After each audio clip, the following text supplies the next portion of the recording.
আজ বানাবো নিরামিষ বিরিয়ানি। তার জন্য আজকে কী কী লাগছে সেটাই দেখে নেব। তো আপনারে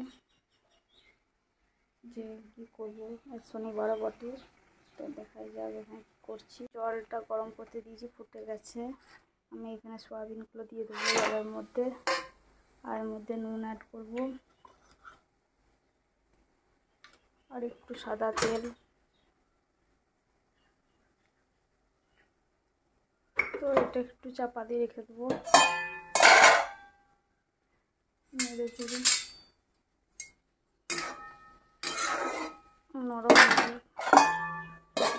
যেহেতু নিরামিষ বিরিয়ানি, তার সঙ্গে দেবো সোয়াবিন দেবো, আলু দেবো। তো আমি এখানে 4টে আলু নিয়ে নিয়েছি। এগুলোকে কেটে নেবো দুখা দিয়ে করে, ছাল ছাড়িয়ে, কারণ বিরিয়ানিতে একটু বড় সাইজে আলু লাগবে। আর এটাকে দুভাগ করবো খালি, আর কেটে নেবো আলু।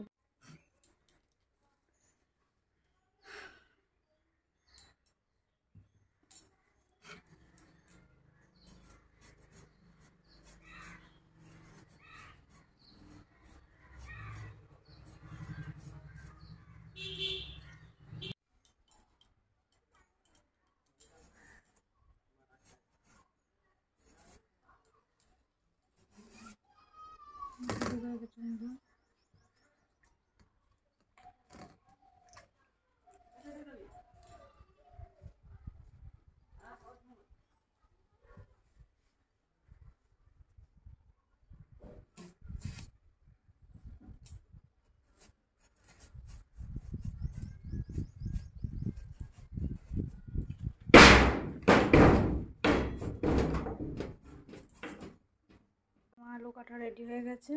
আর এখানে কড়াই চাপিয়ে দিয়েছি, সাদা তেল দিয়ে দেবো। আলুগুলো একে একে দিয়ে দিচ্ছি ভাজার জন্য।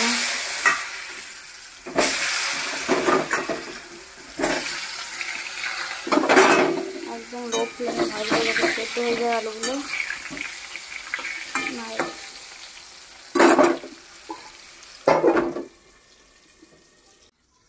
দু কোটো কাছাকাছি চাল নিয়ে নিচ্ছি, একদম এবারে ছেঁকে ছেঁকে তুলে নিচ্ছি। ভেজে নেবো শুক্তোর সঙ্গে।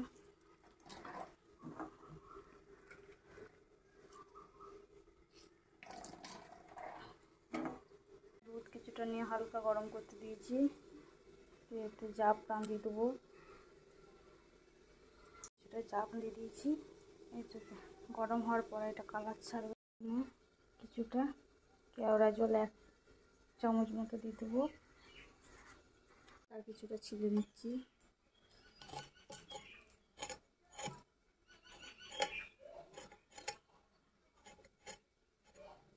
হয়ে গেছে, তুলে নিলাম। আর এখানে সয়াবিনগুলো ভাজছি, একটু লাল করে ভেজে নেবো সয়াবিনটাও।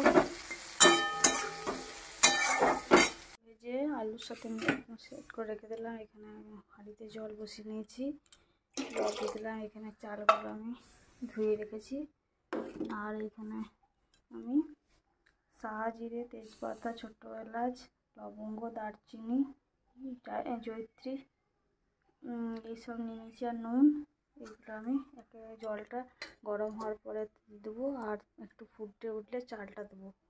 তো এখন জলটা গরম হোক হচ্ছে, এর মধ্যে আমি এইগুলো একে একে মশলাগুলো অ্যাড করে দিচ্ছি। এরপরে এবার ফুটো একটু, তারপরে ভাতের চালটা দিয়ে দেবো। আমি দিয়ে দিলাম, এবার নেড়ে দিই। ভাতটা বেশিক্ষণ সময় নেবে না।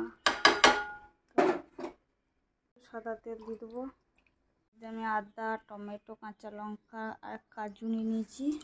আমি নারকেলকে একটু পিস পিস করে কেটে নেবো, দিয়ে দেবো ওর মধ্যে। তার মানে গ্রেভিটা, পেঁয়াজ রসুন যেহেতু পড়বে না, সেই জন্য একটু গ্রেভিটা একটু মোটা করে বানাতে হবে, তবে খেতে একটু সুস্বাদু লাগবে। তো নারকেল একটু কিছুটা দিয়ে দেবো, নারকেল।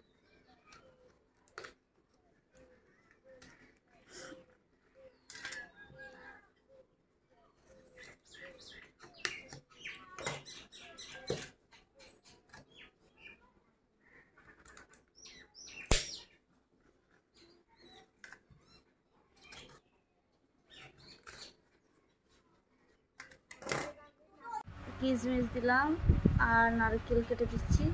এরপর এটা পেস্ট বানাবো। মশলা পেস্টটা দিয়ে ভালোভাবে কষিয়ে জিরে ধনে হলুদ গুঁড়ো সব দিয়ে দিলাম। গোলাপ জলটা দিয়ে মশলা কষানো হয়ে গেছে। দই দিয়ে মশলা দিয়ে বিরিয়ানি আলু এগুলো দিয়ে ভালো করে নাড়াচাড়া করে নিয়ে তারপরে জাঁক দেওয়া হবে, দম দেওয়া হবে ভালো করে। বিয়ার করা হয়েছে, ছাড়বো না তো খেয়ে নিয়ে ছাড়বো। বিরিয়ানি রেডি হয়ে গেছে।